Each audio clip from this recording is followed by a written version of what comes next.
Hace 15.000 millones de años se dice que inició la formación de la Tierra. Varios autores comenzaron a proponer diversas teorías tratando de explicar la ubicación en el espacio del planeta en el que vivían. Inicialmente Kepler dijo que todos los planetas giraban alrededor de un Sol con un movimiento elíptico, y con esta ley demostró la falsedad de la teoría egocéntrica que persistió durante muchísimos años.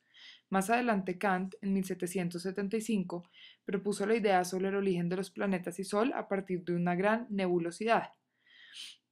Laplace, en 1776, propuso su teoría sobre el origen del Sol y los planetas apoyando la de Kant, diciendo que todo esto también se originaba a partir de una gran nebulosidad. Por otro lado, Webner descubrió que las placas tectónicas de la Tierra se movían produciendo la separación de los continentes. Según este autor, hace unos 200 millones de años los actuales continentes habrían estado unidos en una sola gran masa de tierra firme, a la cual denominó Pangea. Esto lo demostró primero por la forma de rompecabezas de los croquis en los mapas y segundo por el encuentro de fósiles de mismos animales en diferentes continentes, lo cual hace pensar que cuando estos se encontraban juntos se podían trasladar. En el intento de la búsqueda del origen de las cosas, nació el creacionismo. Este como tal hace referencia a las creencias inspiradas en religión según las cuales la tierra y cada ser vivo provenían de un acto de creación por uno o varios seres divinos. Es decir, esto es la creación de seres vivos a partir de un ser inteligente. Durante el siglo XIX surgen teorías evolutivas basadas en la idea de que los seres vivos pueden transformarse a lo largo del tiempo. Esta necesidad de descubrir la historia evolutiva de los organismos se inició con Lamarck en 1809, el que propuso teoría de evolución biológica. Él habló sobre las condiciones cambiantes del medio y le atribuyó a estas la aparición de nuevos hábitos que modifican los órganos de los individuos. Dijo que estas modificaciones se le atribuían a la descendencia, pero se equivocó al decir que estas características adquiridas eran heredables. Esto lo explicó mediante el modelo de jirafas. Darwin, a partir de la observación y el estudio de varias especies, propuso una teoría que se basaba en tres principios: la elevada capacidad reproductora de los seres vivos, la variabilidad de la descendencia y la evidencia del proceso llamado selección natural. En base a esta teoría escribió su libro El origen de las especies por Darwin en el año 1859. Esto fue muy atacado por la Iglesia y la teoría creacionista. Después vino el neodarwinismo, que fue el intento de fusionar el darwinismo con la genética moderna. Mendel, como principal autor, explicó algo que Darwin no pudo y fue la transmisión de los caracteres adquiridos para que las características favorables perduraran de generación en generación. Esto lo hizo mediante un experimento de X. Las ideas de Darwin cuestionaron la relación evolutiva entre el hombre y el resto de los primates. Esto dio origen al gradualismo de la evolución del hombre. El bipedalismo es uno de los cambios más importantes para la adaptación del ser humano. Lucy es un chimpancé hembra que pertenece a la especie de Australopithecus. Por medio de la forma de su pelvis y articulación de sus rodillas se evidencia que era bipedal. Esto evidenció la evolución del hombre hacia la hominización. La evolución de las especies inició hace 340.000 millones de años. Inició con la aparición de un pez llamado lamprea que, aunque no tenía cabeza, se alimentaba por medio de un orificio por succión, y a esto se le llamó la primera boca. Este pez tenía el gen de la formación dental, pero aún no estaba expresado. A partir de esta especie sigue la escala de la filogenia de los vertebrados, la cual dice que de los peces se formaron los anfibios, luego los reptiles y seguido las aves y finalmente los mamíferos. Debido a la existencia de especies como el ornitorrinco, el murciélago y el avestruz, genera controversia entre el paso de reptiles a mamíferos o de aves a mamíferos. Durante todo este proceso intervinieron los genes maestros, que son esenciales en el origen de cualquier estructura, es decir, en la ausencia no se desarrollaría. Aplicado a la odontología es de gran importancia para ver el origen de malformaciones y poder intervenir previamente. La posición erguida del Homo erectus cambia la forma de la mandíbula y el cráneo. El Australopithecus tenía un cráneo alargado, una mandíbula prominente y una alta capacidad de volumen cerebral. El Homo habilis aumentó esta capacidad cerebral y comenzó a utilizar las manos como herramienta. El Homo erectus comenzó a ser cazador. Más adelante, el hombre neandertal aumentó la capacidad cerebral y comenzó a vivir en grupos y comenzaban a enterrar los muertos. El Homo sapiens sapiens tenía una capacidad cerebral bastante alta, comenzó a hacer ritos religiosos y más adelante dio a entender cosas que no se podían explicar por sí solas. Algunos datos curiosos son que el cerebro crece hasta los 7 años de edad. Utilizamos del 10 al 20% de la capacidad cerebral total. Las palabras diarias que dice un hombre son 1000 y una mujer aproximadamente 5000. Una vez hablado el tema sobre la evolución del hombre, es de gran importancia entender de dónde provienen todas esas estructuras que forman nuestra cara y cráneo. Para que se dé el desarrollo de estas estructuras tiene que existir un proceso llamado fecundación. Lo que ocurre es que el espermatozoide fecunda el ovocito en su recorrido por las trompas de Falopio y a partir de este momento, durante los próximos 3 a 4 días, el óvulo fecundado se mueve pasivamente hacia el útero. Durante este recorrido, el óvulo fecundado sufre divisiones y cambios y cuando llega a la cavidad uterina ya está una masa sólida de células llamada mórula. Luego aparece una cavidad llena de líquido en el centro de la mórula que se llama blastocito. La pared de esta cavidad está constituida por una capa de células delgadas llamada trofoblasto, las cuales se observan engrosadas y acumuladas hacia la parte interna, por lo cual se denomina masa celular interna o embrioblasto. Entre los días 5 y 6 de la fertilización se implanta el óvulo en la pared del útero, el trofoblasto se convierte en citotrofoblasto y el sincitiotrofoblasto secreta enzimas, permitiendo la penetración del blastocito en dicha pared. Alrededor del día 9 en el embrioblasto se diferencian dos capas, el ectodermo y el endodermo, y se forman en el embrioblasto dos cavidades, la amniótica y el saco vitelino, de las cuales se forma el disco embrionario bilaminal formado por las capas nombradas anteriormente, endodermo y mesodermo.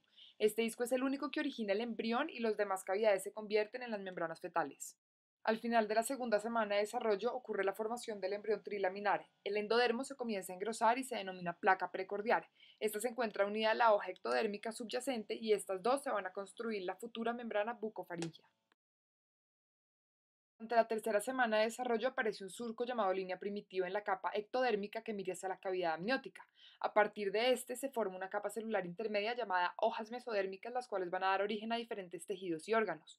Por otro lado, la capa ectodérmica va a dar origen al sistema nervioso central, epidermis de la piel y el epitelio bucal. El sistema nervioso central comienza su formación a partir de una capa de células engrosadas situada en la capa extodérmica a nivel del extremo cefálico del embrión.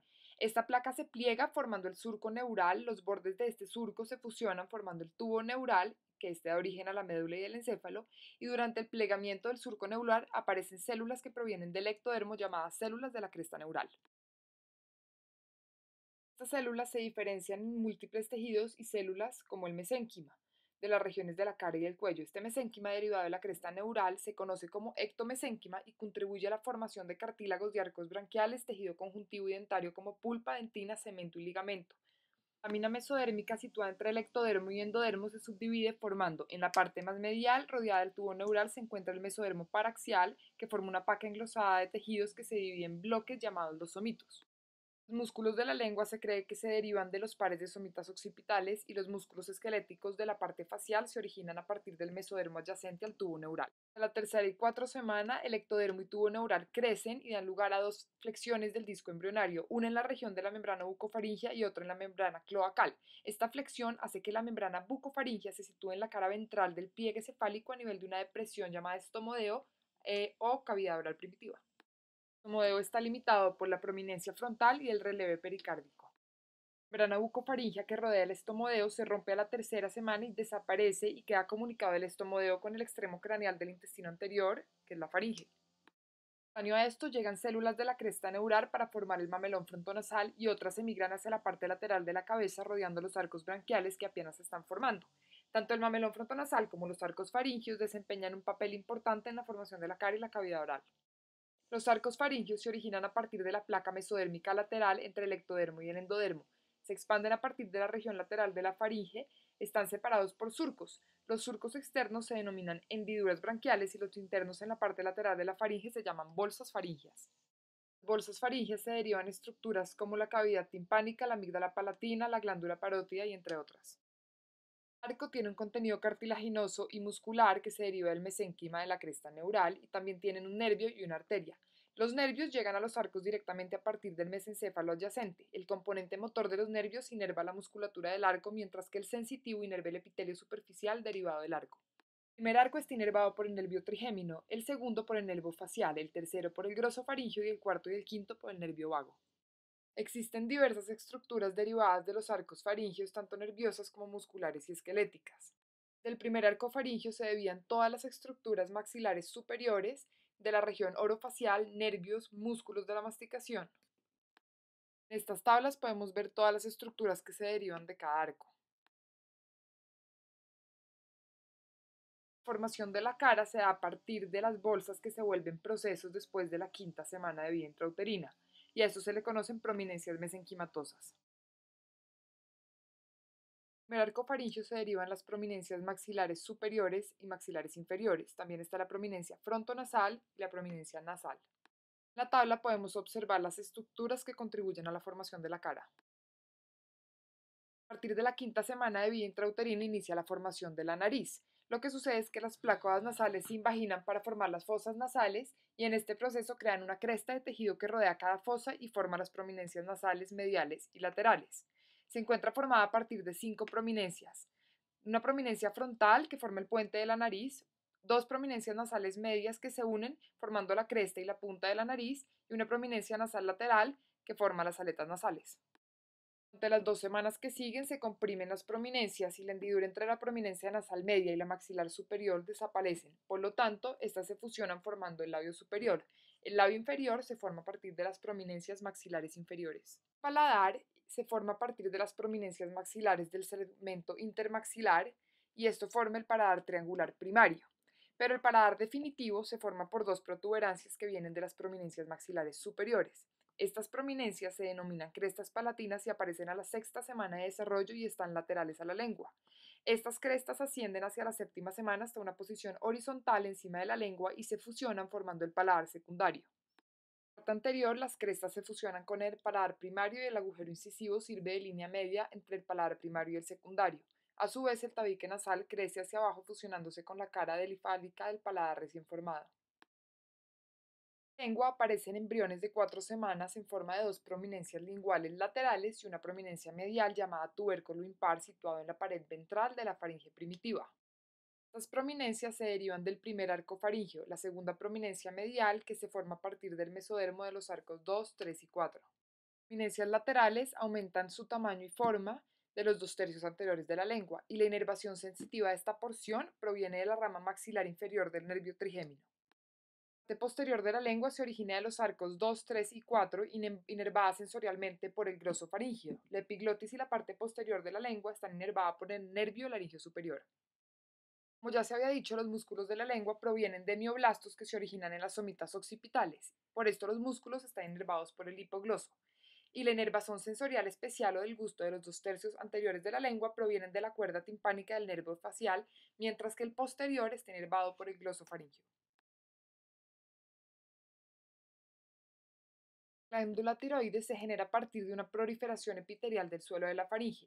Inicialmente permanece conectada a la lengua por un canal estrecho que más tarde desaparece. Con el desarrollo posterior, esta desciende donde el hueso hioides y durante la 7ª semana alcanza su